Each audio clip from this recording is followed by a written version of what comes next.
Guys, welcome back to the Booth 2K. We're doing something a little different tonight.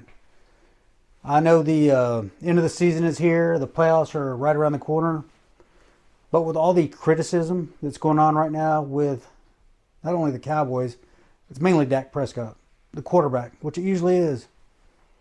Dak's part of a trio of quarterbacks, Cowboys quarterbacks that have been criticized like no other. I'm talking, of course, Dak Prescott. We got Danny White and Tony Romo.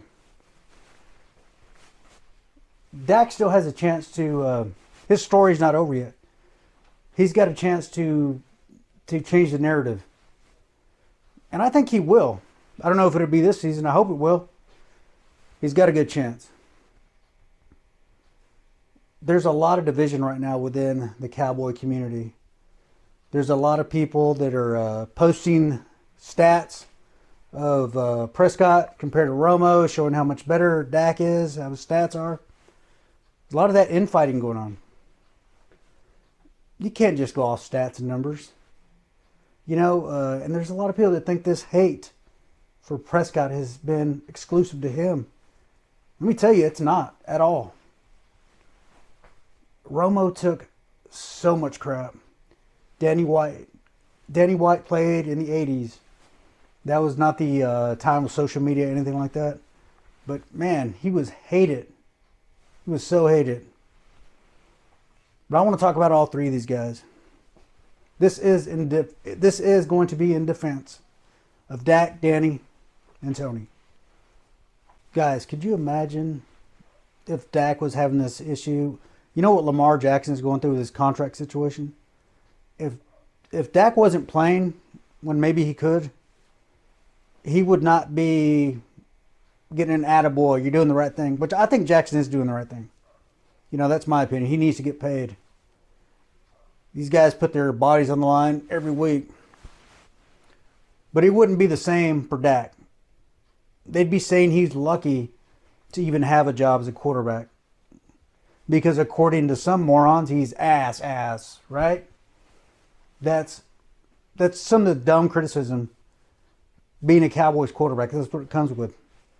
Dak was drafted in the 4th round. Not really expected to do much. He was an afterthought till Tony got hurt. He took over. He led this team to a first-round bye. Best record in the NFL. His record in the playoffs is 1-4. You look at that and you're like, man, this guy sucks. No, that's bullshit. You got to look deeper. That first game against Green Bay, who did he play? Aaron Rodgers. He owns Dallas, especially here at AT&T Stadium. It took a miracle pass and a long kick to beat Dak. He brought the team back in that game. They always say it was Zeke. It was never, Dak just never gets a credit. He should have been in that MVP conversation that year, in his rookie year. But they always try to push it off on somebody else, saying it was all Zeke, which we know that's not true. Zeke played a huge part in it. And he's still playing a huge part on this team. But he's the quarterback. You can't go that far without really good play from the quarterback. And that's what we got from Dak. The next time we'd see him in the playoffs, it was at home, again, playing Seattle. Russell Wilson. And not what everybody's thinking about Russell Wilson now. I'm talking about then, when he was considered one of the best quarterbacks in the league. I thought he was the best at that time. And I didn't think our chances were that good. But Dak put the team on his back, and he got us that win. We got to go to the next round. We played the Rams, and another good game from Dak. Look at it. He had us in that game at the very end. We had a chance. Dak doesn't play defense. They let Goff scramble and pick up a long 3rd down. They made him look like Michael Vick out there. Is Dak perfect? No. What quarterback is? I've criticized Dak. I feel like I have the right to, being a Cowboys fan. We hate to hear it from other people, especially about this guy, because he's a good guy. all the shit he's gone through. I pull for him, you know, on a personal level, because you just want to see the good guy win. Good guys don't always have to finish last. Year in and year out, when he's playing, he's healthy, he's a winner. We have winning records. He's always one of the highest rated passers. And he's an unquestionable leader. That's something he has over, we're going to get to those guys, but Danny and Tony, neither one of those guys were the leader Dak is. But like I said, Dak's got a chance. The other two are retired. Dak could change it all. I heard some people say something about the cult of Romo, that they're always comparing Dak to him. Well, you got to understand, younger people, not all of them, all they do is look at highlights. They don't watch the whole game. It's kind of hard to go back and watch a whole game from, 10 years ago or whatever. So, of course, he looks great. And Tony Romo was great. And we'll get to him in a minute. But it's just one of those things. That's the way it is. It's always the guy that goes out. I didn't bring up Don Meredith in this because I didn't watch him play. Now, my dad told me he took a lot of criticism too. But he also had a legendary broadcasting career, part of Monday Night Football. Old Dandy Don Meredith. And Romo's kind of got that going too, so he's got a big audience still. I'm going to ride with Dak. I think this guy can get us there. It's a team sport. He's got some things in common with Romo as far as the coaching goes. We still got that Garrett thing going on here. I don't want to get too deep into that. Dak is heavily criticized, but he just rolls with it.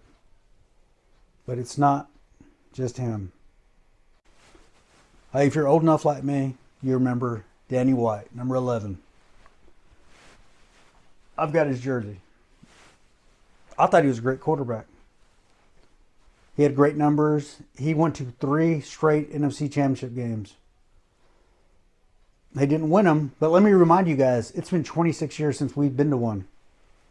That's how hard it is to get to those things. His biggest sin was following the great Roger Staubach. It's hard to follow that act, right? He was also our punter. He was one of the last players to do, that double duty stuff. He was a hell of a punter. He was a great passer. He was tough as nails. But man, it didn't matter what he did. Everybody wanted him gone. If you ask anybody from that era, any fan, the first thing they say is, "No, Danny, no." Let's look at the games he lost in the NFC Championship game. Bill Walsh, the Niners, the catch. Didn't go his way. What did that team go on to do? Win 4 Super Bowls. The team of the 80s. Where is the shame in that? The other team, Washington.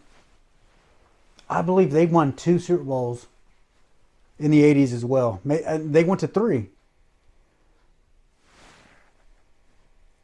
Gibbs, Parcells, Walsh, Ditka, Vermeil. These were up-and-coming coaches. They were new. And, man, don't get me wrong. I love Tom Landry. He's my favorite coach of all time. When I was a kid, I'd see him on the sideline. I had so much confidence. He was just so calm and collected.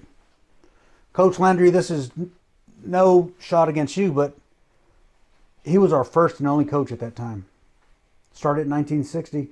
And things had gotten a little stale. I think the game kind of passed him by some.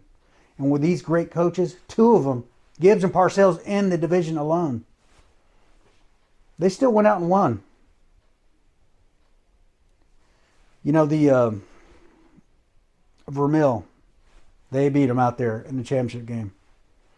He went on to the Super Bowl. His team went on to the Super Bowl, didn't win it. But this is the same guy who years later would come back and create the greatest show on turf and win that Super Bowl. It's tough to win a Super Bowl. I think that we're spoiled nowadays. I think Brady has kind of skewed things so badly Did I hear people say Rodgers has only got one Super Bowl? Drew Brees only had one Super Bowl. Man, it's hard to get. He is not the rule. He's the exception. Danny White, he deserves so much more credit than he gets. Maybe one day he will. I doubt it. But I, for one, am a big Danny White fan. He is my favorite quarterback. I didn't really get to see Roger, but Danny White will always be my favorite. Go back and watch some of his highlights. You won't be disappointed. He was one tough SOB. And I don't know if anybody was hated more than him. Poor guy. Didn't deserve it. Didn't deserve it at all. When they benched him, the team went down. When he had his injury against the Giants, when he had his wrist broken, that season completely derailed. There was actually fans, our own fans, happy that happened. Because I don't know if it was Steve Pelor or Gary Hugabone, whatever they wanted. Those guys weren't any good. The backup quarterback's always so popular. Danny White, here's to you, man. Thank you for all those great memories. I'm talking like he's dead, but he's not. He's alive. He's a coach, actually. We got to move on to the next guy now. Guys, let's talk about Tony. Tony Romo. Dak, we already talked about him. He was drafted in the 4th round. Danny White was drafted in the 3rd round.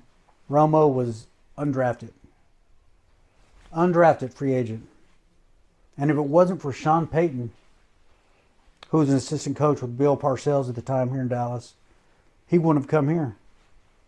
And a lot of people don't remember this. When Payton left to take the Saints job, he wanted to take Romo. Well, they didn't let him. That was smart. But you know, sometimes as time went on, I kind of wished he would have been able to take him because I think he would have got a Super Bowl out there with a real coach. It was Wade Phillips. It was Jason Garrett. Just terrible. Him and Dak, they get the same crap where the coaching is so bad on 1st down, 2nd down, and 3rd down, they got to bail their asses out. They got to convert these crazy 3rd downs because there's still the Garrett fingerprints on today's team. But Romo, his first appearance in the playoffs, everybody remembers it. The bobbled snap in Seattle. What happened after that game? The NFL changed the rules that the home team ball boy could not handle those footballs. That ball looked like it was covered in Vaseline. There's always some kind of wild stuff going on with the Cowboys. A rule change happened right after that. Go back and look at it. The ball is so shiny. Vaseline, Manteca, it had something on it, right? Sure looked like it. But they lost that. Parcells leaves after that. In comes Wade and Garrett. They get back to the playoffs. They have a 1st round bye. Home field advantage. What happens? Giants come to town. A team Dallas beat twice that season. And pulls off the upset. Pulls off the upset. For sure, I thought we were going to go back. It felt like the 90s there for a minute. Things were going to get rolling again. The game ended with a Romo interception in the end zone. That's what people remember. They forget that Patrick Creighton dropped a touchdown pass earlier in the game. They were giving Dallas a win. It was 4th down on that play. It was either he was under pressure like he'd been all day. It was either take a sack or throw the damn ball in there. A couple of years later, we see him again. I believe this was when he played Philadelphia, won his first playoff game. But then they go to Minnesota with Brett Favre when he was their quarterback, and they get blown out, annihilated. The offensive line was horrible. Defense couldn't stop anybody. Turnovers. Every time Romo would take the snap, they were back there in the backfield. It was a non-competitive game. It was embarrassing. He had no protection for the longest time. Now there's people. You know how I said there's this division going on? the big Dak fans are saying no. Romo did have that line. He had Frederick and those guys. He did for a short period of time, but it was at the end when he'd had all these damn injuries already. Jerry Jones, the general manager, I'm going to put it on him. He's, they didn't want to invest in an offensive line. This guy hates drafting offensive linemen. Now that's starting to change, thank God, because that's where it starts. Offensive line, defensive line. But they were used to Romo bailing them out of bad situations. And he did. I think he was in 3 or 2 straight winning your in games. Dallas was in 3 of those. But he got him to that point. The game before that last game of the season in Washington, he messed up his leg, but he threw a touchdown pass at the end. Got him to that point. Bad coaching. Bad coaching. That's the same thing Dak is dealing with. There was 3 seasons at least here in Dallas-Fort Worth that the news covered it. There was Tony Romo jersey burning parties. He was hated by everybody. The national media, Marshall Faulk really hated him. They mocked him. When he hurt himself, there was no love for him. There was nothing. Now, people look back now and they're like, well, I guess we missed him. He was better than we thought. But he was treated horrible by the fan base, by the media. I was saying earlier that, people go back and look at highlights. Now he's on the broadcast. He's one of the most popular analysts there is. That contributes to that. So now there's this division. Romo, thanks for everything, man. You were a great quarterback. You should have had a Super Bowl. Even Jerry Jones years later admitted it was a shame. It was like there was no excuse for it. They should have got him a Super Bowl. But they never could put the pieces together at the right times.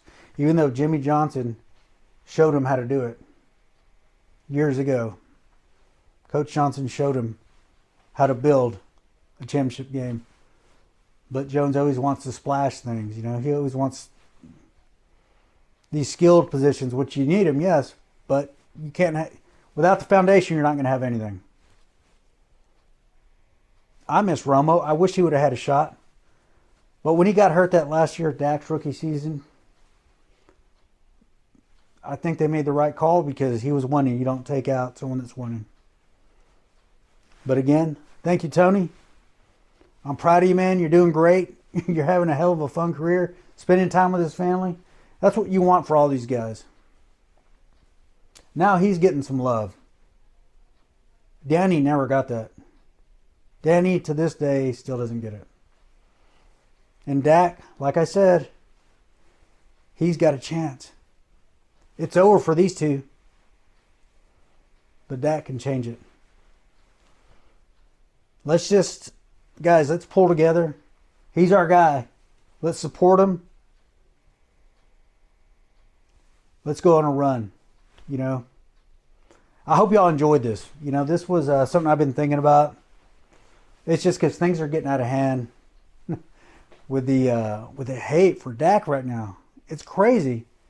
Criticizing him, I understand, when he throws dumb interceptions. And he's done plenty of that. But I don't want to put down another player, another Cowboy, to build up my guy. He can do it on his own. He will do it on his own. He's a winner. He's a leader. So think about that next time. Instead of being so quick to spew out hate, let's give some thanks. Let's give some thanks to the past too. Danny White deserves it. Prescott deserves it. So does Tony Romo. I love this team. I love the Cowboys. Earlier this season I said they weren't going to be controlling my emotions, that whatever happens, happens. Well, you know what? Here we are again, and I am I'm so emotionally tied to it. Guys, thank you for watching. I really appreciate it. This probably got a little long-winded, but whoever stayed to the end, thank you very much. If I missed anything, please leave a comment. You know. Let's go, Cowboys. Let's get it done. Let's beat Washington. Let's go on and beat Tom Brady, if that's who we end up playing first round.